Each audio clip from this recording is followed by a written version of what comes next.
This is Cab Class with Gary, Mark and Sean. And we're asking, are you a classy cabbie or a dirty old dog? If you think you're a classy cabbie, maybe you have a story to tell, and you don't mind us digging out your past, then get in touch by emailing us at newcabclass@gmail.com. Gotta love it. That's Cab Class with Gary, Mark and Sean.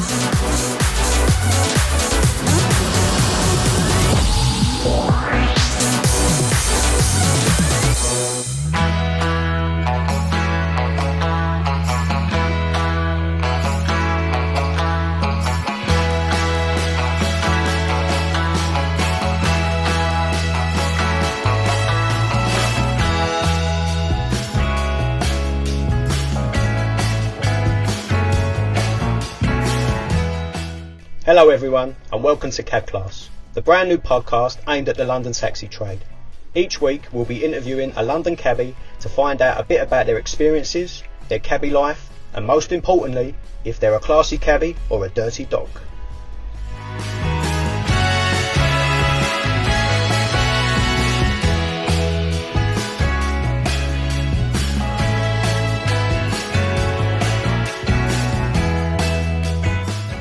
Thanks so much for everyone for listening. This is episode 3 of Cab Class. I'd like to thank everyone who's gave us some positive feedback, who's left comments, shared on Facebook and whatever. We really appreciate it. It's a really great way to get it out there.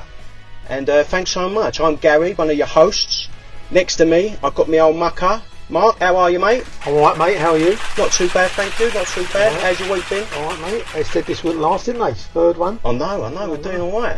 That's that money Sean's give us. Yeah. I've got to tell you about a blossoming relationship that's been happening in my house, mate. Between my arse and the settee. Honestly, I have done nothing this week. You've got a sticky back. Oh, honestly, I don't know what's the matter with me. It's like, because the cab game's a bit up in the air, I've just not known what to do with myself, and I found it so hard to get motivated. So I've said this week, no more. I've got to crack on and get things done. How about you? I ain't done nothing since about March. Literally, busy doing nothing. Bit of loose swimming in the day. You know what I mean? I'd series link that, get through the adverts. It's mad. Honestly, busy doing nothing. Can't wait for this pandemic to go and get back to some normality. Yeah, we need to. This is keeping us busy, which is good. Right, let's get in the third spoke. The main man, the man who puts it all together. Sean Paul Day, how are you, mate? Morning, afternoon. I might see how time has just gone. Yeah, same as me. So I've got to say that intro took me 3 takes. So I think Sean's getting a bit bored. No, that's, well... The first intro was in the morning. It was, yeah. Now we're nearly at midnight. The less you have to do, the more time you seemingly need to do it. Yeah. Do you know what I mean? Can't pick myself up to motivate myself. The less you do, the harder it is to do it. Yeah, I'm busy doing nothing. Generally, I don't think what have I done all day, but I ain't really. I just pottering around doing nothing. I'll tell you the scary thing is though. They used to say, time flies when you're having fun. It flies even when you're not having fun as well. It just goes. The thing with you, Sean, because you ain't got a cab at the moment, you ain't got that hanging over your head. Can I go? What should I go? Which is the temptation. Say for me and Gary, we can say, is it worth driving, even if you get nicked a little bit? We've got an excuse to talk ourselves out of not going in. Well, the thing is, if you haven't got the cab, then you generally you're not got any. Yeah, you do resign yourself to the fact that you're not going out in the cab. But I used to torment myself whether I should go out in the cab anyway. Every day for 20 years. Yeah. I've had my coat on before, walk to go out, and then something's been. I look at the something on telly, and that looked like a good goal. I was saying, next thing I'm sitting down again. Then somehow the coat comes off. I don't even know who took it off. And then your shoes come off and you think, I'm not gone. I think I'm like that with everything in life. I give half an hour thinking a way to get out of it before I actually do it. Do you notice you never do anything like 3 minutes past? You always say, well, I'll wait till 1/4 and then it's 1/2 and then it's 0:00. You never do something you never think at 5 to I'll go out. It's always got to be on the 0:00. The thing is with a cab driver, you ain't got no times. You're your own boss, so you can do what you want, and you do need to be disciplined. It's an hard one. Isn't it? I don't know. Don't your wives crack the whip? Yeah, that's a boss, isn't it? They do. Yeah, something needs to be done sooner or later, so we go to work to get out of it. Right, that's enough about us. Let's talk about the man we're here to talk to. He's been a cab driver, green badge holder for 22 years. He was an amateur boxer at St George's and St Monica's, and also the Lion Club. He was a boxing coach for 42 years and now been a pro boxing coach for 11 years. He goes under the name Team Wilkie. Alec Wilkie. Hello, mate. How are you? All right, mate. Good. Thanks for coming, mate. That's all right. No problem. Nice to meet you. It was very good of you to come down. I know you're a busy man, you've got a lot on, so thank you very much for coming down. Right, Al, we're going to talk to you a bit about your life, really. Can you tell us a bit about how it all started, where you grew up and where you're from? Yeah, well, I'm out of Stepney, Cable Street in Stepney, and then moved to Salmons Lane. I wish you was from Upminster. Did you hear Gary last week? He can't pronounce Upminster. Oh, right. He stuck another I in or something, didn't you? Yeah. So I was hoping you was going to say something like Billy Ricky, because he would have put about 7 I's in Billy Ricky. He's from Bethnal Green. We don't talk. I don't think he went to school that day. Yeah, no. I'm so thick I even got out of Bethnal Green. But yeah, say the word. What's it? Upminster? No, I want to keep saying Upminster. Upminster. Near West. Sorry, Al. Back to you, mate. Yeah. So. I'm a butcher by trade. I had 20 odd years in the meat market. Smithfield? Yeah, in Smithfield. Excellent. Yeah, which is a great place to grow up. It's one of them places where anyone just says what they want, does what they want. No one takes offence. If you've got a big nose, they'll call you big nose, and that's how I run my gym. And we've had some great times in the gym. Do you think it's still like that there now? Or nah, I don't know whether it's like that now. I think it's changed to where it was. And it's still a little bit spit and sawdust-ish, but I mean probably not how you saw it. Yeah. But I think it's a great place. Sadly, going to leave London, isn't it? Well, listen, I went down there, which is 40. Well, I was 16. I started in Hearts Corner, and one of the old boys said to me on my first day, don't come down here, son. He says, we're going to be gone in 2 years. Yeah. So it's one of them. It's always been going. When you get your badge, isn't it? Yeah. Oh, game's dead, mate. What do you do that for? Yeah.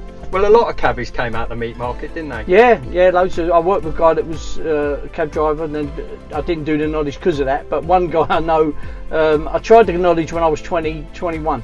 Me and my best friend Joe, he's packed up the cabin now, but he was got out for me. But and we had about a year on it. And I remember going up on my first appearance, was then what you used to do, learn the first 5 pages.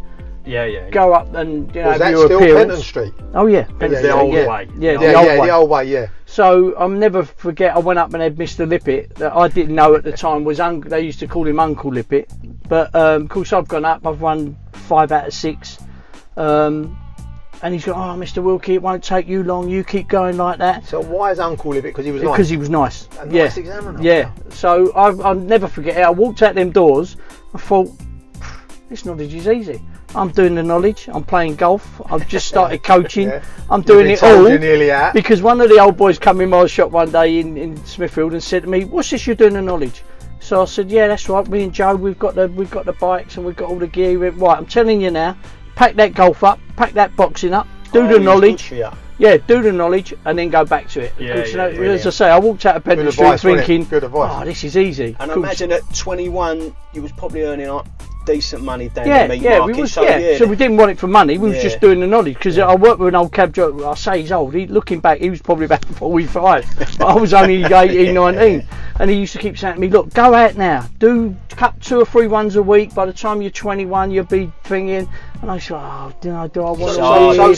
So this section of your knowledge, you then found, really? Yeah. So I had about 3 or 4 apperances and just packed it up. Well, I mean, 21, you probably not got the maturity for it. You're not hungry enough, are you? Yeah, no. Because I say to people now, and we all know this, is that you can't just say, I'm going to do the knowledge. No, can you? You've got to want it, and if you don't want it, they sense that, and then that's what they done with me. That runs alongside what you would tell a potential.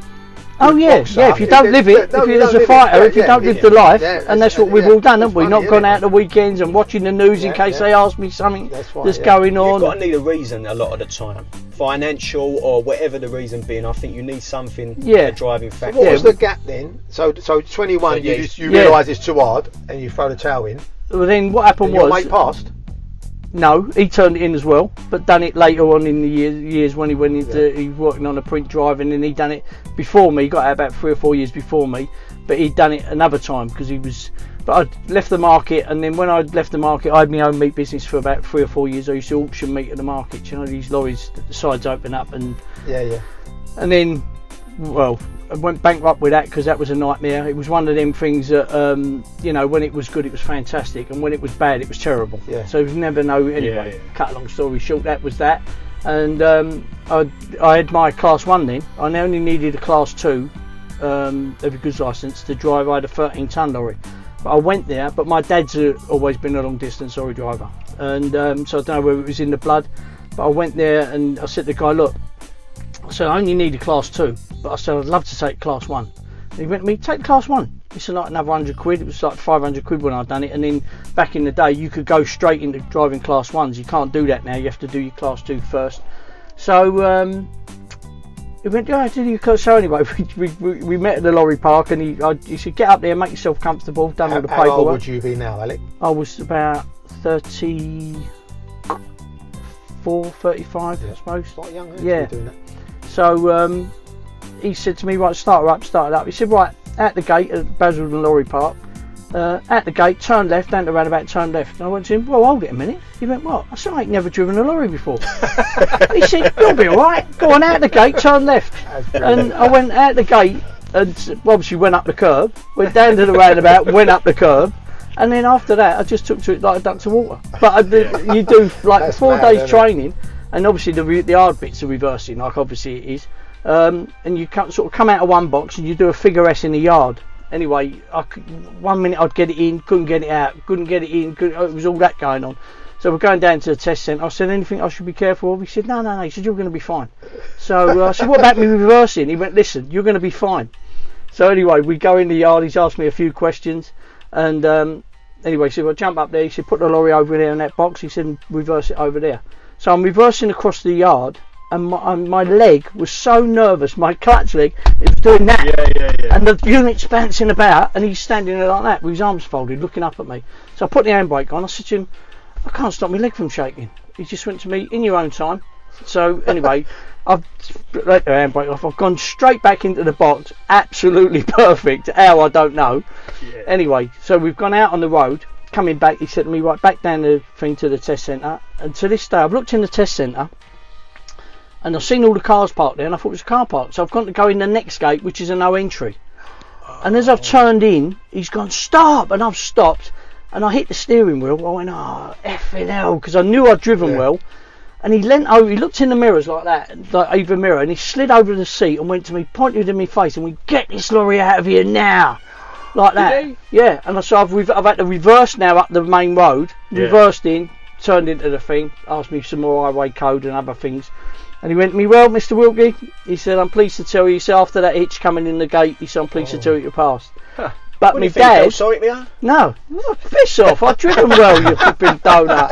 I've got to say, about the meat market, though, I do know a cabbie that went back during lockdown. He's gone back to doing some work at the meat market, and it has killed him. The work has absolutely killed him. He's had to come out of it. He can't do it. We're all spoiled. No. Well, I mean, even now everything's on rollers and all that. We never used to have any of that. We used to carry everything. Was it backbreaking? Was it? I mean, is it? Looking back, it was hard work because you're young. You just do it, and it's like us with the cabin, because you don't know anything else. You say, oh, cabin must be hard. Now everyone's realising it's not that hard. It's, we're realising what a great job it is, aren't we? I've always liked it. I've had people, I hate it, I can't stand it, I can't stand the public.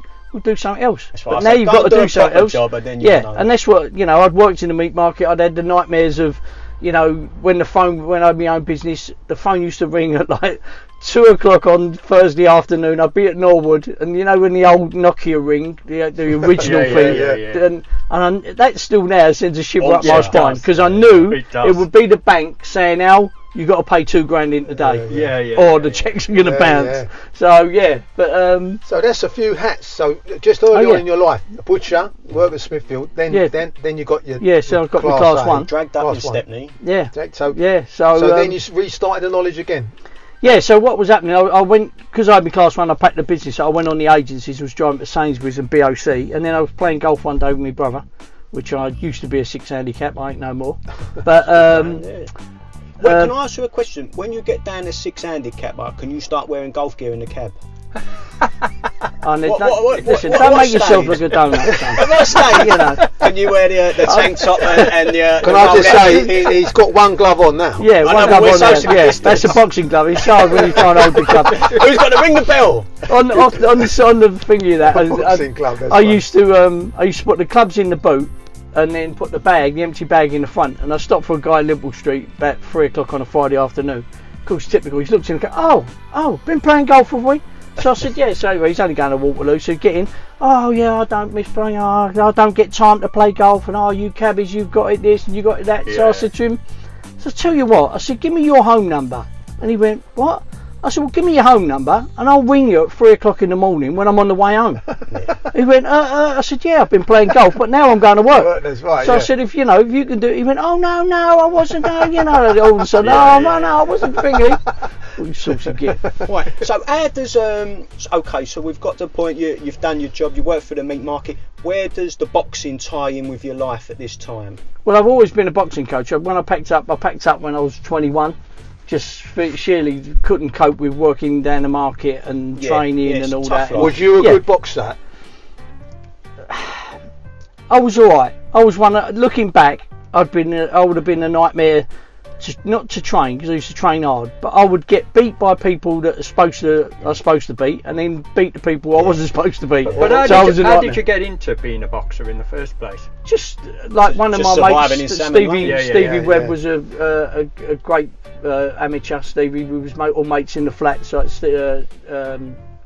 Gary's dad, I know Stevie, and he just took me to St George's and just went from there. Just liked it, and that was it. So, how promising were you, or not? No. I got the I went to Yorkshire to box in London and got beaten in North East Divs every time.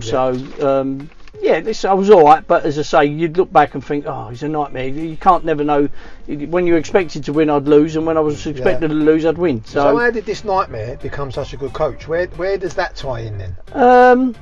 It just comes with experience. It's so when I packed up the line, I started helping my mate Johnny Deering, who was a good coach at the time.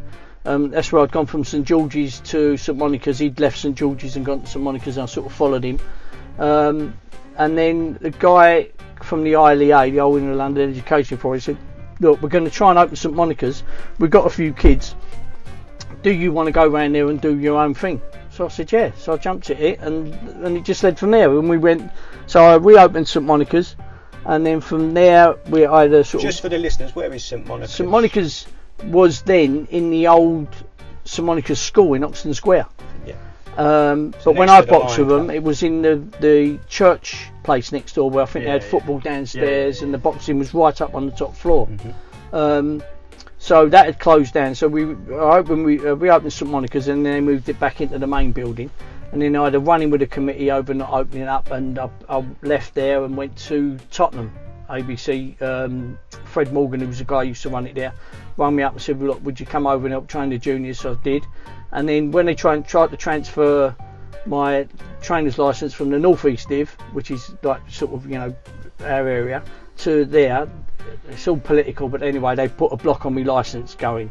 So for about 18 months I was training the kids but didn't have a licence, couldn't go to the corner and all that. But that's typical of the ABA, where we can take your licence away, a bit like TFL, but we ain't going to give you any reason.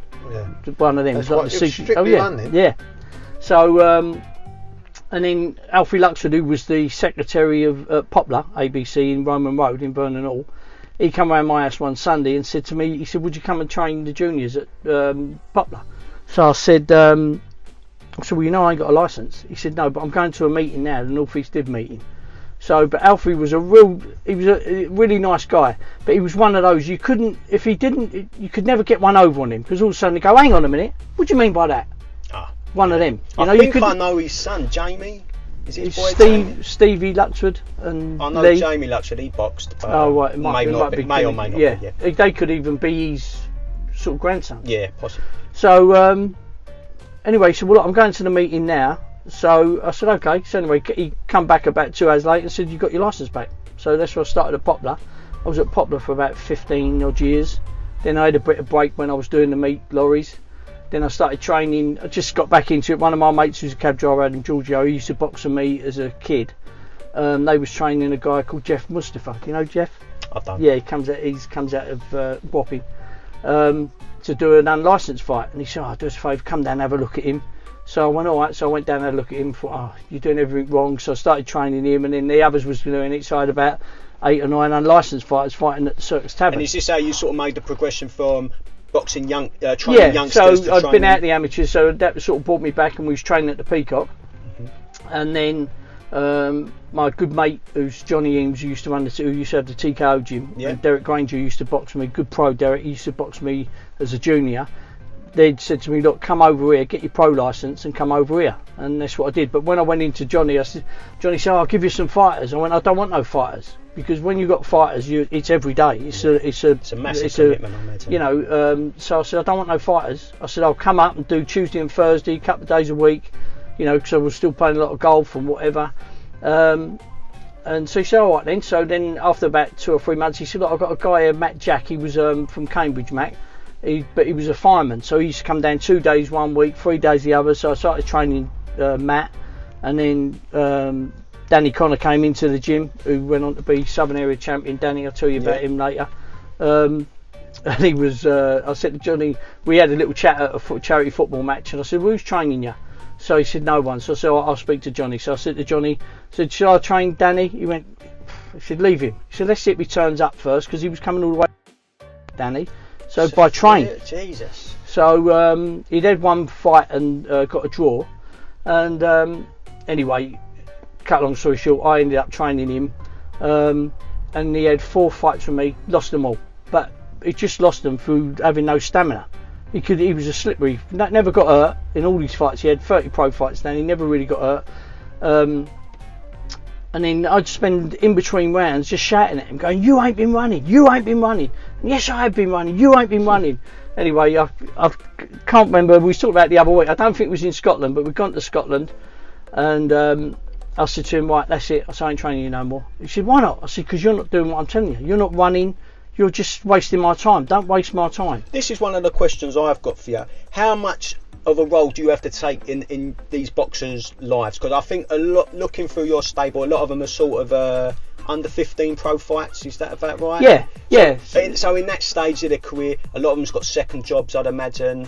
Yeah, they're all ducking and diving and nicking a few quid. So how much are you involved in? Are you a psychologist, or is it more my way or the highway? How do you keep these young lads on their toes and keep them coming? The reason they're training with you is because they want to be with you, firstly. You know, and the problem is now, I mean, my stable now is only like 2 or 3 fighters because of what's happening in COVID. As you said, most of my fighters are, apart from Johnny Cole, who went on to win the last prize fighter, Johnny, and loads of things. But he was a super amateur, Johnny. He'd won everything. He'd like a traveller boy, won everything as an amateur. He'd had like 80 odd fights, won about 76 or something like that.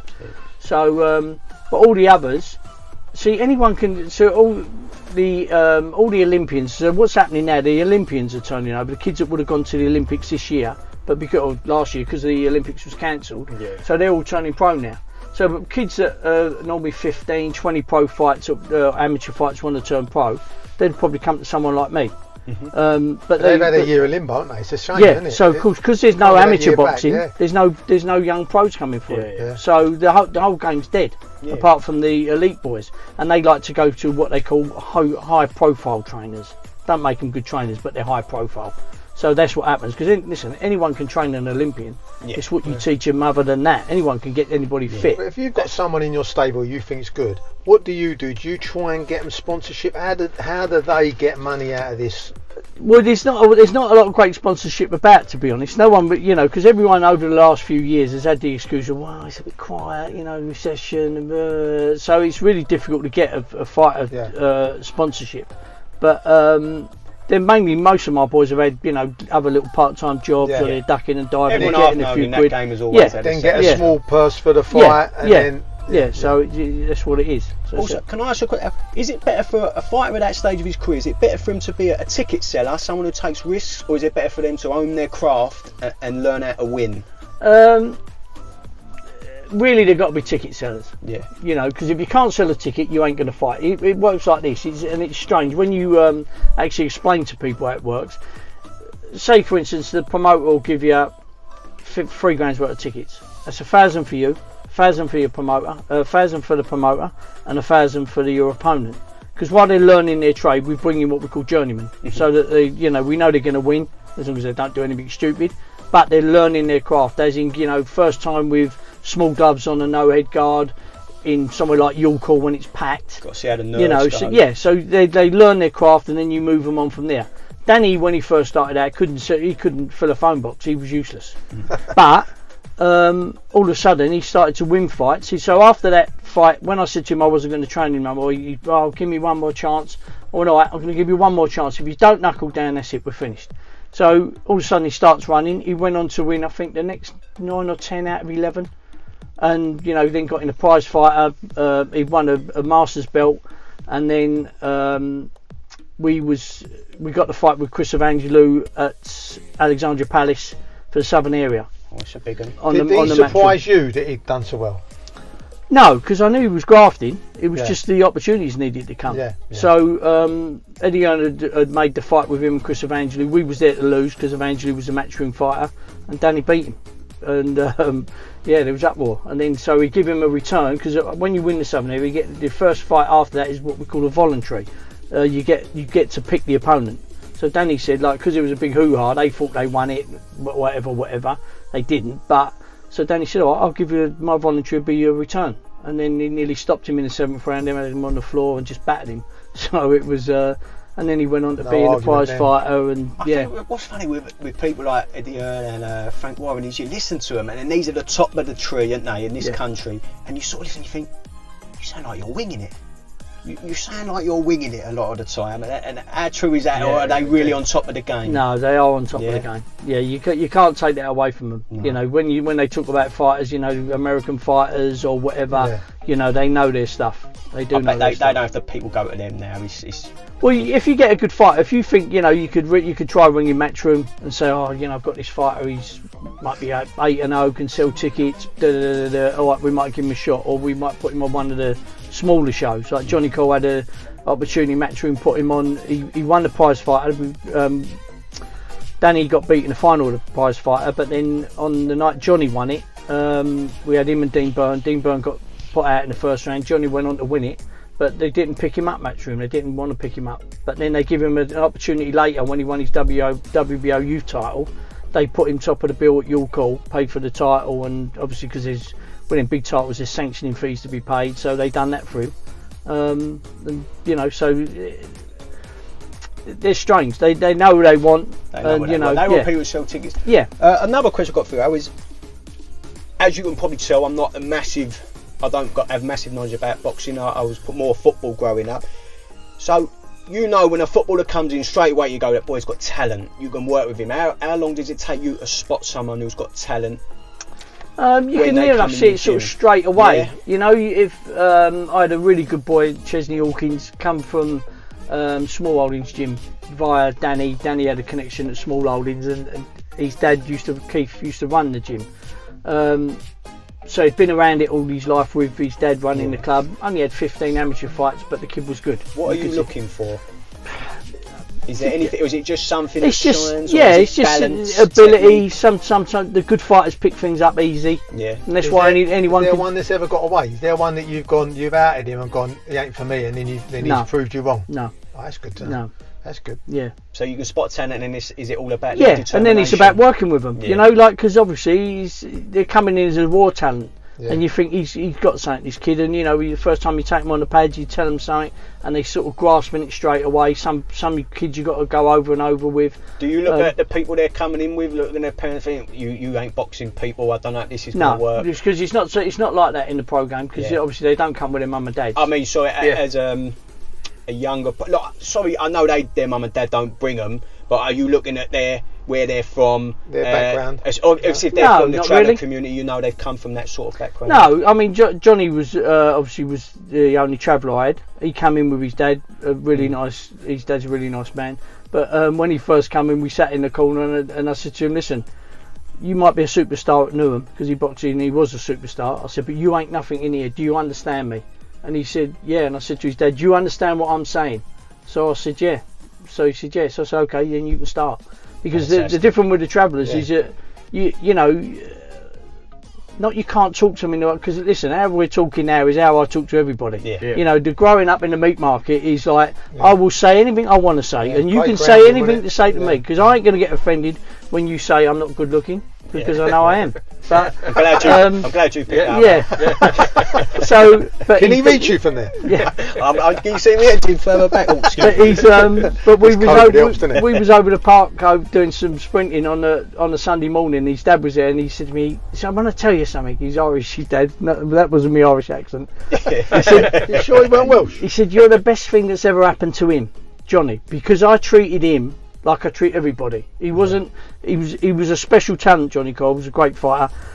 But he wasn't nothing different to me. He was the same as Danny, as Adam Salmon, as Richie Gray. He was just the same. He was just, to me, he was just another kid that come into the gym and I was going to train him. I don't give a damn where he's come from or what he's done. You know, because that's it. You did mention COVID, but how much of a detrimental impact has it had on boxers coming through? Well, it has. It's killed it. It's killed it because there's no amateurs, no amateur boxing. Obviously, we feed off of that. You know, and trainers like me, you know, not that I ain't had good fighters, because I had sort of 10, 12 good fighters at one time. You know, all my gym was good fighters and good up and coming fighters as well, all retiring for different reasons, you know, injuries and whatever. But because there's no amateur boxing, there's nothing coming through. How long do you think it'll take to recover from that? No idea. No idea. Yeah. It's one of them, isn't it? You know, when it first happened, Steve Goodwin, one of the top promoters of the small hall shows, he's one of the best ones, Steve, and Mo Pryor's another one. You know, they were saying, oh, you know, maybe April next year. You know, we'll be looking at March, earliest March next year. Now we don't know when we're looking at. No. You really don't. And this week alone, the borders stopped the shows for December, for January. So Sky had a couple of big shows in January, and they've cancelled them. The board have said no, with what's going on, there's no more shows, because everyone, you know, got to be in. I went up to Peterborough to help a girl a couple of months ago, and you know, you've got to go up there 3 days before. Everyone's got to be tested, and everyone stays in the bubble, and you know, it's a logistical nightmare. Oh yeah, it's costing a fortune. All right. So Al, so you're a busy man. You're coaching. You're working. Where did you fit your second guy to knowledge in? Right, so what happened was, as I say, I was driving for Sainsbury's and I was playing golf one day with Gary, who's my youngest brother, who's been a cab driver. I feel like you can't let the golf go. No, that's got to fit in somewhere. Was it a 6 handicap? Yeah. He pitches into work, he don't drive in. So we were just playing golf one day at Chingford, and he said, look, why don't you try the knowledge again? And I said, you know what? I said, I might give it a go. But then what I'd done then, I decided... Lip it left by then, Lip it gone by then, so I had no one to coach me. But Uncle Lip it. Yeah, Uncle Lip it. Who would call his amateur uncle? Yeah, so we have to ask the older guys, because they remember him. I didn't know until, you know, I didn't find it out till later on. But how long of a gap was there between the first time you attempted it and now? So I think I was something like 37. I got out when I was 40. So I've been 22 years, so I was 41 when I got out the second time. So I started when I was about 38, so it was like 18 years. How did you get on with the knowledge, Al? I loved it, and I'm not being thingy, I'd done it in 2.5 years, which was quick at that time when I'd done it. Pat done it in 3 years. She boasts that she got out before me, but she done it longer than me. Pat's your wife, who you met together on the knowledge. So there's got to be a story there. Where was your first date? Great Suffolk Street. People say, oh, it must be a nightmare, but it's not. It is what it is, isn't it? You know, you come home, you talk about like you would your normal wife, wouldn't you? Avoid your normal wife. Was you married on the knowledge, or did you get? So you both passed out and then stayed still each other. So once we passed out, you know, we sort of just started going out, you know, pictures and one thing and another, and then. I'd sort of bought a house then when I got out, and because I'd been divorced and I'd gone back to my mum and dad's to finish the knowledge. I was renting a place. Handy. Handy. Yeah. So I was renting a place, and what I was doing 4 days on the knowledge, then doing 2 long days, Friday and Saturday working, and then I'd have driving, and then have my daughters on the Sunday because I was divorced. Mm-hmm. So then my dad said to me one day, he said, look, why don't you just give up your place, come home, give your mum a few quid when you've got it, and just do that, and it was great. So it's hard enough, the knowledge. You don't need all these other distractions. And my mum, she was brilliant. She'd call over 50 runs, 60 runs me every night. And then, you know, we all know what it's like calling over with not strangers, but people that don't know it. You know, after 2.5 years, I'd go, left in her. She said, no. It is, mum. Yeah, no, it's just bare left. It's bare left. I used to do it with my wife's nan, and she'd forget which one she'd ask me, and then she'd go through them again, say, no, Reen, we've done this. She'd go, no, you ain't. Do it again. I'd go, Reen, honestly, we've done this 3 times. I used to do, if I knew they weren't listening, I'd go like Kensington High Street, forward Kingsland Road, right Lambeth Road, and then you just see them going, you ain't even listening, are you? You ain't listening. Well, what are you on about? No, I could be saying anything. Oh, this is boring, and then you row about it. Yeah, no, my mum was good as gold every night. That's brilliant. And on the thing here, that Pat always says she rescues me from this, but she don't like it because I dragged her out the gutter of Penge because she lived in Penge. Hold on. Yeah, Pengy they call it. Yeah. Well, she lived in the gutter of Penge, mate. And I dragged her. Palace. No, I'm South London. She didn't. Off of Croydon. So that's a nice part of the that's world. what I said. I always say to people, I dragged her out the gutter of Penge. Who got their badge first out of you two? Well, she did because she got out in the June and I got out in the October. So, because when we start talking about this in front of people, she goes, yeah, but I'll go out first. Yeah, but it took you 3 years, didn't it? It was 6 months longer than me. And the wedding reception, what was it, a green hut? No. You know what they say, Aldo, you say, you can either be right or you can be happy in a relationship. Yeah, no, listen, she's just like, don't listen. No, I know, Pat, she's right, lovely. I want you to block this bit out in case she hears it, but she's a diamond. What you do, tell her to make a cup of tea. Yeah, go and make a cup of tea while this bit's on. But she is an absolute diamond. He's batting above, I'm telling you that. Yeah, he's overachieved. No, you're overachieved. Hold on, I ain't batting above, right? I'll tell you now. Cut that bit out and all this. Yeah.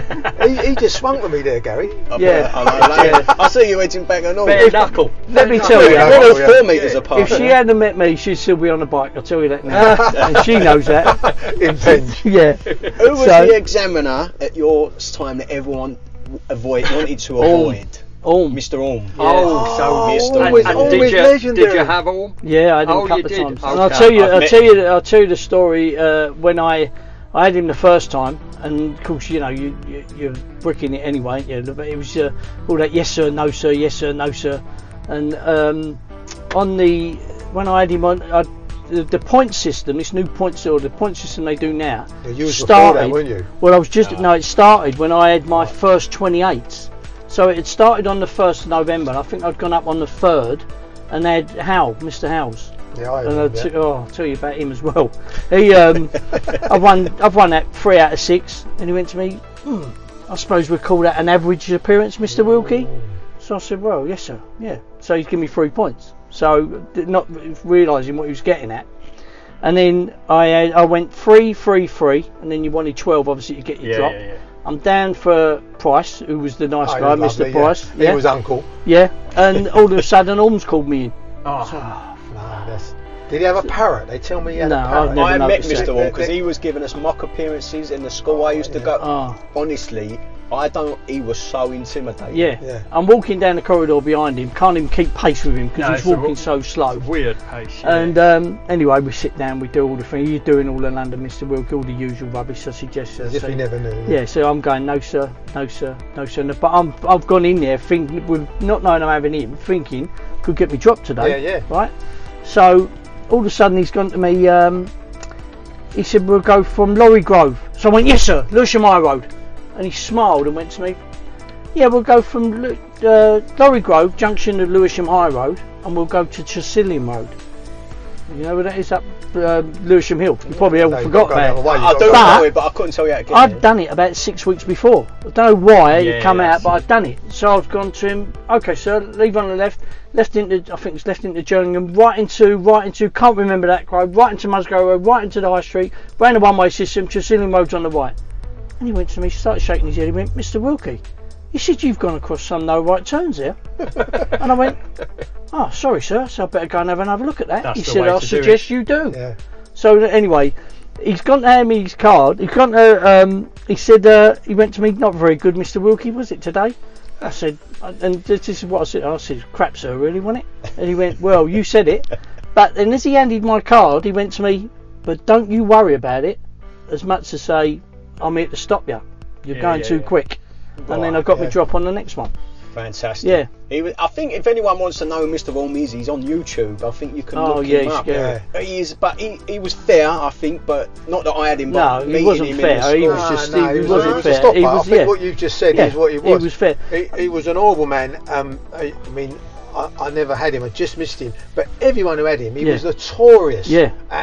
And on a documentary I see, he speaks about this parrot behind him. Yeah. And if he's facing out the window, that's what they say. It's there and all that. But he was doing it. He was playing to the crowd. Yeah. Oh yeah. He obviously knew his stuff. But they all had their roles as well. And that was his role. He was the nasty person. So we're saying we're not being horrible towards examiners, because you just mentioned Mr. Price, who was a diamond, and there was a few like that. A few nice guys like that. Lippet. Yeah. Uncle. And my mate Joey, I done a lodge with, his pal met on one Saturday morning about 5 o'clock, pissing down a rain like today, and he's parked under Waterloo Bridge. Who pulls up? He's sheltering out the rain. Who pulls up? Him, on a bike. He's got the no fear. He used to have no fear on. He's rolling Pointing. So anyway, we stood there for about an hour chatting football and this and the other. I thought, God, what a nice guy he is. Of course, when he's got him the next time round, he's thought, lovely, this is it, I've got Orm. He went in there and he slaughtered him. Orm absolutely slaughtered him. So just to say, like, don't think because you're like, you think I'm a, we've had a chat that I'm your mate, because you're not. Yeah. My mate had Orm once, got slaughtered, came out of the office, and for some mad reason went left into a dead end bit of the thing. Orm's then come out of his office and gone back towards to get the next candidate. He's behind him, my mate, and he Orm's turned around and seen my mate. My mate's gone, I can't even get out the building, sir. Well, I'll tell you a story talking about nerves. We was when they was doing the main thing up in Penton Street. We used the little porter cabin around the side above the old garage. So you just go up the stairs there, and it was a makeshift waiting room and corridor off that. Do you remember that? And anyway, we're all sitting in there one day, and Price has come out, and he's gone, Mr. Green. And this bloke jumped up and gone, yes, sir. So come on. So off they walked down the corridor. About 5 minutes later, he's come out the sky with Price. Price has got his hand on his shoulder and went, gentlemen, this is Mr. Sullivan. This is not Mr. Green. Mr. Sullivan, take a seat. Is Mr. Green here? No. So off he walks back, comes back out. He's got his name wrong. So the guy's sitting there, he's put his hand on his shoulder, said, Mr. Sullivan, you stay seated. Mr. Green, it's Mr. Green here. This guy jumped up at the first name he's called. That is mad, isn't it? Yeah. Alright, so you're now a fully fledged cab driver. How did you take your old world into your new world? The reason I ask is I come off building sites, so you're used to dealing with a certain type of people. Imagine like you're in the meat market, in the gyms, all of a sudden you're picking people up from the Institute of Directors, you're picking up a very different type of personnel. It took me about 18 months to really learn people skills, I found. Did you pick that up straight away, or were you still quite a rough and ready type? And when you get that sort of person who moans at you, how do you deal with that, I just talk to people where I talk to anybody. Yeah. One thing I'll put one or two people out twice. Knocked them out? No, just out the cab for being rude. Yeah. I ain't rude to no one. When I open the window, the first thing I always say is all right. And I never forget, I had a bloke one night in the city, and as I opened the window, I went, you all right? He went, oh sorry mate. He said, Fairfield Road, the Bow Quarter. Yeah. So I said, great big lump. When he sat in the back, I couldn't even see I could only see his flipping shoulders. He was so big. So anyway, he's got in. I went to him, Jesus Christ, who's upset you? And he went, oh, sorry mate. He said, what it is? He said, I'm so sick and tired of drivers saying I ain't going to Bow Quarter. He said, I'm ready for a row as soon as I asked. I went, get out of it. I said, who turns down Bow Quarter? It's only 5 minutes. Yeah. He went, you'll be surprised. And that's how I've always spoke to people. Yeah. So it's not a sir and madam. No, well, you're polite. I wouldn't say hello mate to anybody really. You wouldn't address a woman like that, obviously. But listen, I am who I am, and then they are who they are. Don't let the reason I ask, it's not obviously we're all cab drivers, we're all very professional, but I think it takes a bit of time, that especially when you're coming from your background, perhaps a building site background, where you're not used to dealing with people, and now all of a sudden you've got people who can be a bit flippant with you. You know, they can be funny. But Gary, did you say it took you 18 months? I think it did. I think it did. Yeah, and I know that sounds mad, but I think. When did you think you're going to finish this course? Yeah. What I mean is when someone has a go at you, your first reaction is to have a go back. Don't talk to me like that. Whereas I think you need to learn proper communication skills. I don't think I've ever. I always look at it is if you're pleasant to someone, they're going to be pleasant to you. Yes. You know, I ain't never had anyone. One time I remember geezer getting a bit leery, he'd had a drink, and I just said to him, mate, I said, tell you what I'm going to do. And he went, what's that? I said, I'm going to let you say that because you've had a drink. I said, but if you were sober, I'd knock you straight out. Yeah. And he went, oh no, drive. I'm only driving. So I think if you're genuine But to I people, think as experience goes, you learn to nip this in the bud early. But also the point of the knowledge is to filter out the wrong ones. That's true. Yes. I still don't think it prepares you really for the type of people you get. I mean, but it's a test of your temperament as well as your knowledge. Yes, absolutely. Yeah. Yeah. You still got to put that practice into motion. You know, when someone is rude, there is a way of dealing with things. And at first, I didn't know how to deal with that, and it took me a bit of time. I can't ever remember someone being rude to me per se that you'd think. Have you got boxing gloves hanging from your rear view mirror? I have. That's fine. Isn't She takes them down. Boxing, can you get me some? Because people annoy me. I tell you what I'm really grateful of is Do you drive Southpaw, Alec? Yeah, no, Southpaw the river. I'll tell you what I'm really grateful of is if you do have a round, you say, like, I've parked the cab up now, you're going to have to get out. Is they get out, they tell you to F off, and then they slam the door. Yeah, and I'm really glad, but I'm really grateful of them slamming the door, because if they left the door open, that'd wire me up. I'd have to get out and go and close the door myself. So I'm really glad they go. I'm thinking people will pick on Sean. Does it go? You look like you're going to handle yourself. Yeah, no, I don't know people. I don't. One of the things. One of the things in life is you should never underestimate anybody. You should never look at someone and think he can handle himself, because they probably can't. And the ones that you think, oh, he's a donut, they're the ones that probably rip your head off. Gloves swinging from the rearview mirror. I'm going to buy some. I had on the boxing gloves. I had a guy a couple of years ago. Two white jack the lads jumped in, and he said to me, "Oh, I've done a bit of boxing." And I always say, "Yeah, I've done a little bit." I never say what I. So he went, "Oh, yeah." He said, "I'm George Grove's strength and conditioner." So I said, "Oh, I said, oh yeah." Is that a shampoo? No, they do their strength and conditioning, their running and all that. Yeah. Well, I know for a fact that my mate Barry O'Connell was his strength and conditioner. So I said, "Oh, yeah." So he said, "Yeah." He said, "Oh, yeah." He said, "I've been here and there." So that's strange. I said, "I thought my mate Barry O'Connell was his strength and conditioner." He went, well, what I used to do, I used to do a little bit with him, and you think, there's 20,000 cab drives. He's got it with someone who knows what he's talking about. Yeah. Right. Brilliant stuff. We need to find out really why we're here, Al.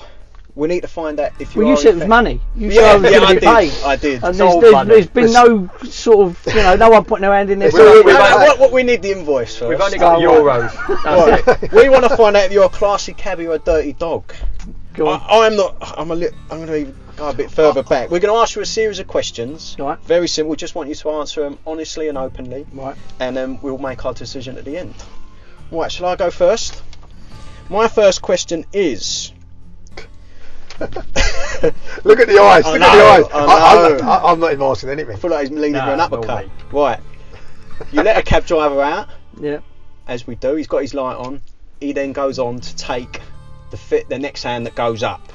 Do you A, ignore it and let karma take its course? Do you B, politely let him know the elementary mistake he's made and tell him that next time you shouldn't do that? Show him the gloves. Do you C, stare at him and give him the hard shake? Do you D, scream abuse at him, threaten to smash him and his cab up? Or last, do you put his details all over social media? No, I'd flash first to let him know that it's my job. Yeah. And then if he still takes Do you wear an anorak? No, not that's for the weekends. We're talking about working. And then pull up the side of him and let him know that he's. But it's no good. I wouldn't never do all the shouting and screaming because he's got the punter. That's exactly That's my what point. you don't want to do. It is not a classy look to scream at another cab I wish driver. a few more people think like that. I've had people come back to me and say, "Well, what happened there then?" Yes. I said, "Well, it's just my job." Sometimes genuine mistakes are made. Yeah. And it's not a classy look to pull up To next be honest, to another cab in 20 odd and years, scream I at him. think I've probably only had it happen 2 or 3 times, and yet I've got mates. I feel like I've I had get 2 or 3 times a day. Well, yeah, a lot of my mates have had it 2 or 3 times a day. But okay. So what about the my question? Piss bottle? No? Yes? No. No, piss bottle. Good. Not even think about it, did he? No, can't be done. Now, while we're on about this, you've had an issue with your health, haven't you, recently, mate? Tell us. I was diagnosed last November with prostate cancer. Just went to the doctors. Yeah, I'm fine. I'm good. This time last year, did you say? Yeah, November last year. So November. this is recent, really yeah, recent. so not this November, Yeah. the November before, sorry. But still, very recent. Yeah. So it was the pissing at night and yeah, just went to the doctors, can't remember why I was there, and I just said to her that, so I'm getting up 4 or 5 times a night, and she said, we'll have to look at your prostate, but she's only young. A Eastern European doctor. Yeah, that's good news, yeah. And I just went to Oi. I said, you ain't going, this is what I said to her. I said, Oi, you ain't going there. So I'll tell you that now. And she went to me, I've only got little fingers, Mr. Wilkie. I've only got little fingers. Anyway, I went back the next week. She's had a feel round and she said, sit down. So I said, what's the matter? She said, don't feel right. I've lost my ring. Yeah. So while she's talking to me, she's tapping away. And she said, I booked you in for a scan. She said, and let's see where it goes from there. So that was on the Wednesday. On the Friday morning, I was at the gym. They rang me, said, we've got to book an appointment for the scan. So I said, yeah. So when for? She said, tonight at 9:30. Cool. So I said, what? Tonight at 9:30? So she said, like 48 hours after. Yeah. Wow. So I was up there, 48 hours, had the scan. Went to see the first specialist I see on the following Tuesday. They rang me again Tuesday morning. Said, Mr. Wilk, we've got to make an appointment. I said, yeah. They said, can you come this afternoon at 3 o'clock? So I said, yeah. So now we're thinking, Jesus, what's happening here? Now you're worried, aren't you? They have a 2-week turnaround apparently that I've learnt since. But anyway, I went to see him. He's had a feeling around. Everyone's been there except you 3 ain't. But if you want to have a go, you can. That's how you get paid. Yeah. So he said to me, right, he said, the feel of it, I don't know, not quite sure, individual doctors. He said, my PSA, which is a thingy that was really low, was only 2.5. Right. But now I've seen things and read things that they don't always go by your PSA. Mate mine just had a bit of a problem. He especially said to him, we were as much worried about a low PSA as we are about a high PSA. Yeah. So he said to me, the specialist, he said, with your PSA and the feel of it, I would normally discharge you today. He said, but the MRI is telling us there's something there. Anyway, so he said, you need to go and have a biopsy. So I had the first biopsy. That came back, there was only one. They took 24 cores, they call them cores. That's not a great experience. No, as it happens, it's not as bad as I thought it was going to be. So he said, right, we're going to send you to see Mr. Ravi, he's the specialist. But just how lucky things happen. He said to me, right, you need to have what they call a template biopsy. And what they do, they put you out for that. They push a plate between your legs. And then they go, on that plate is a grid. And they go through that grid into your prostate. They took 40-something cores out of it. And 14 of them had cancer in it. And it was spread all over. It was like 3 in the top bar, 3 in the top there.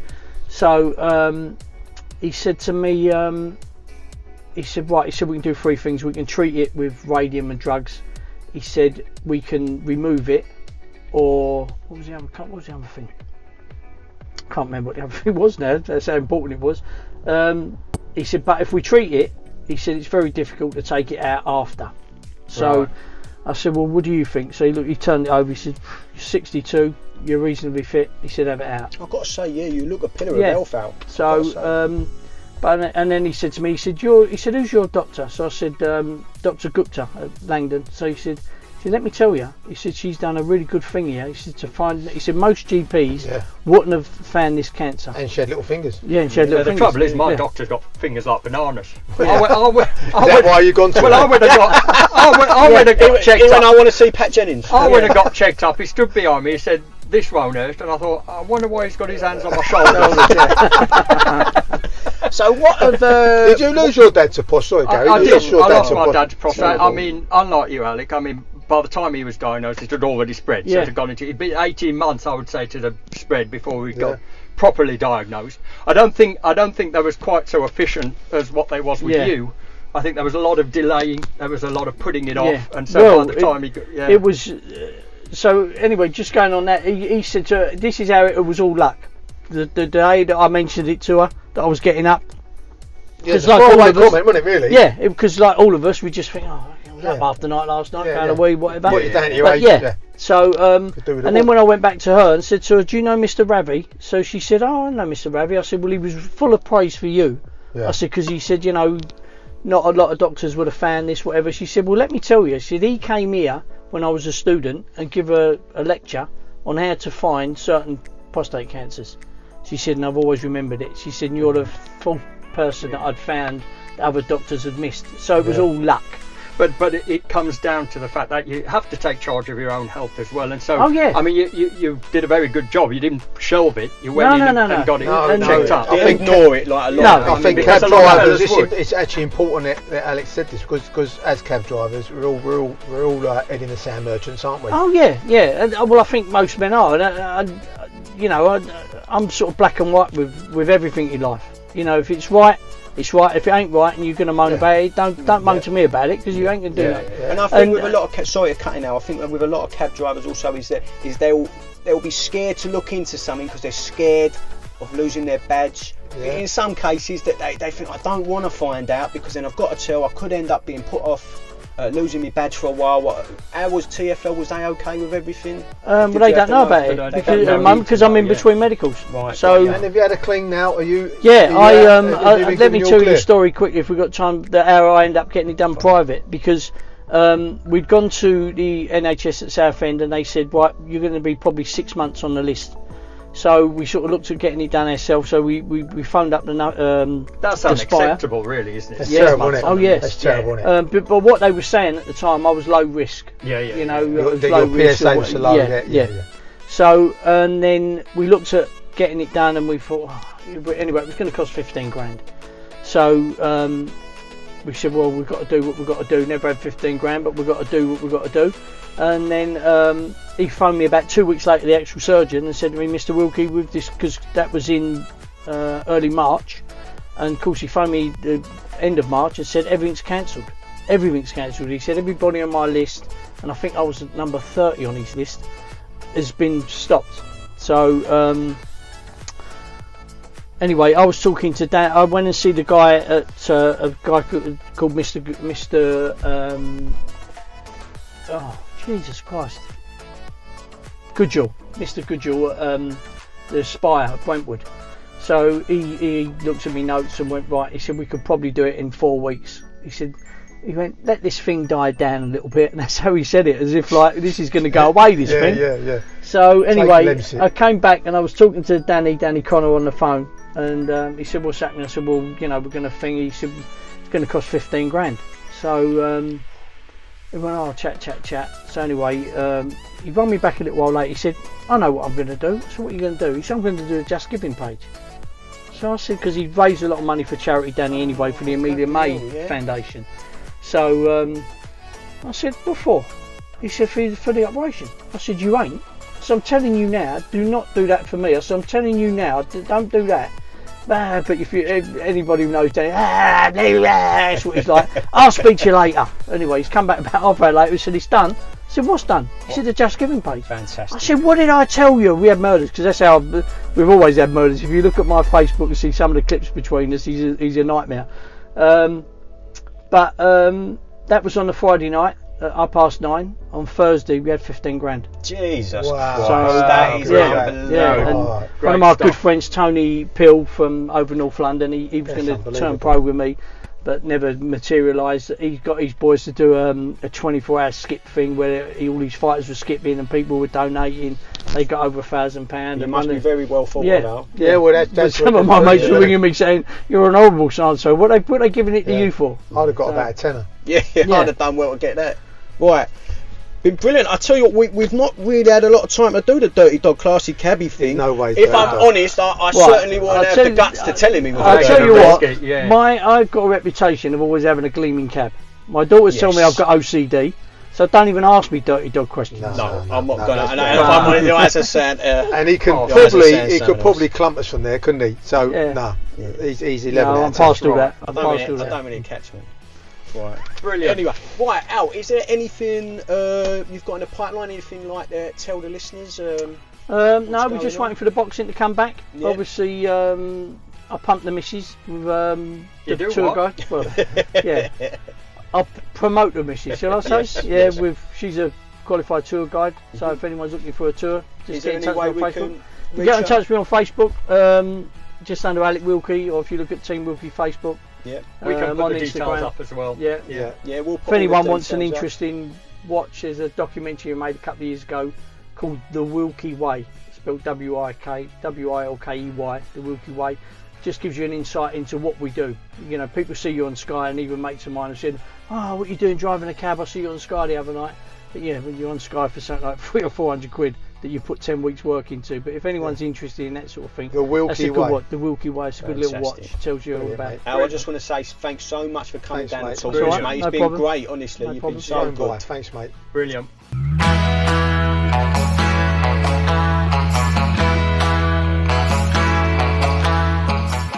This is Cab Class with Gary, Mark and Sean.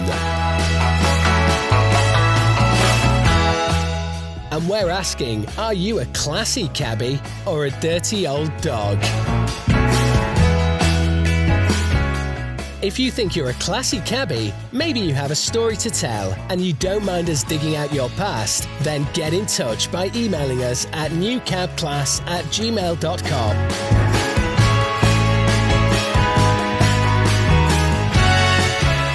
Gotta love it. That's Cab Class with Gary, Mark and Sean.